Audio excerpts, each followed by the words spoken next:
आजकल एक ट्रेंड नज़र आ रहा है, सोशल मीडिया पे इसका बहुत ज़्यादा प्रचार भी चल रही है कि बच्चे को टीका ना लगाए, उन्हें नेचुरली बढ़ने दे, नेचुरल इम्यूनिटी से बीमारी से लड़ने के लिए प्रस्तुत करे, टीका वाला केमिकल ना इंट्रोड्यूस करे। एज अ डॉक्टर मेरा ये कहना है और मेडिकल साइंस भी इसे सपोर्ट करता है कि नेचुरल इम्यूनिटी तब ग्रो होती है जब किसी के शरीर के अंदर वायरस या बैक्टीरिया घुस जाए, फिर उसके अगेंस्ट बॉडी का इम्यूनिटी धीरे धीरे डेवलप होती है। यहाँ पे एक बहुत बड़ा रिस्क है, किसी किसी के अंदर ये वायरस या बैक्टीरिया जानलेवा बीमारी कर सकता है और उस बच्चे का जान तब खतरे में पड़ सकता है। क्या आप चाहोगे कि आपका बच्चा इतना बीमार पड़े, या कोई रिलेटिव के बच्चा, या फिर कोई भी नन्हा बच्चा बीमार पड़े, कि उसका लाइफ रिस्क हो जाए?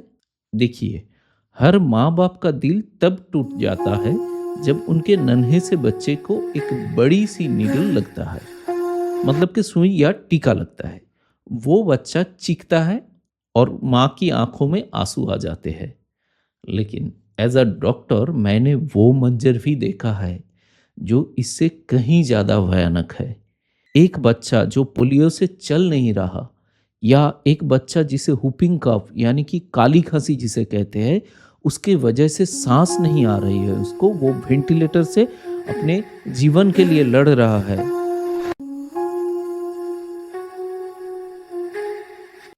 आज के इस वीडियो में हम सिर्फ वैक्सीन की लिस्ट की बात नहीं करेंगे, हम बात करेंगे उस डर की जो आपको लगता है, क्या इतने सारी वैक्सीन बच्चे के लिए सेफ है? क्या इसे ऑटिज्म होती है? और एज ए डॉक्टर मैं आपको बताऊंगा वो पेन फ्री टेक्निक जिनसे आपका बच्चा रोते हुए नहीं, हंसते हुए क्लिनिक से जाएगा। चलिए, सबसे पहले बात कर लेते हैं सबसे बड़ी कंट्रोवर्सी की।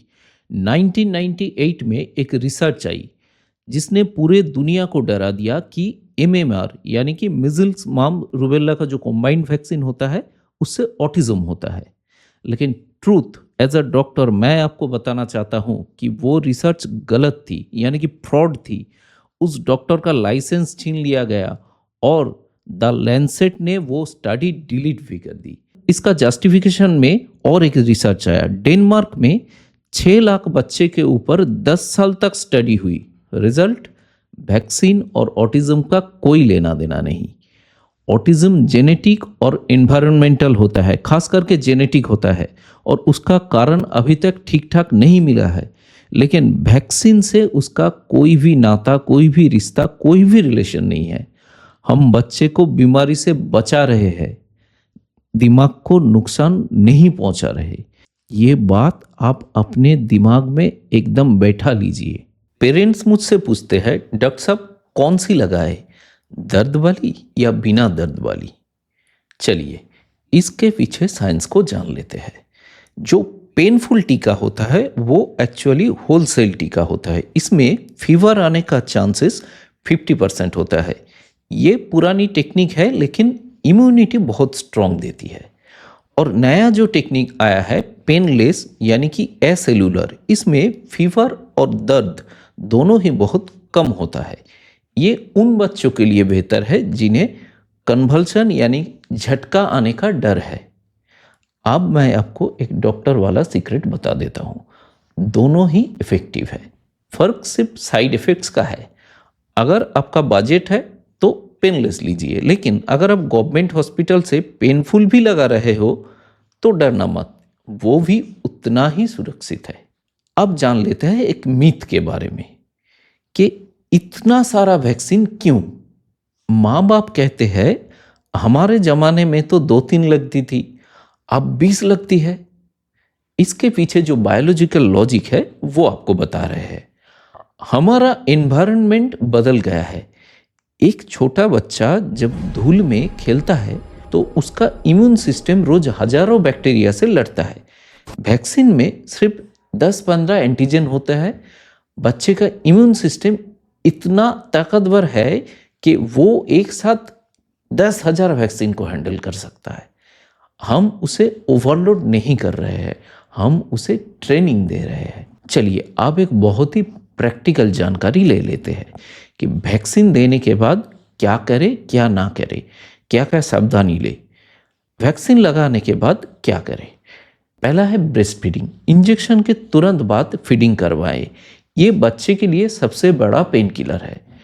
आप पैरासीटामोल डॉक्टर के बताई हुई डोज से दे सकते हो। ज़्यादा बुखार ना आ जाए सोचकर एडवांस में डोज ना दें, इससे आपको कुछ लाभ नहीं होगा। जिस जगह पे टीका लगा है वहाँ पे मैसेज ना करें, वहाँ मालिश या मैसेज करने से स्वेलिंग बढ़ सकती है।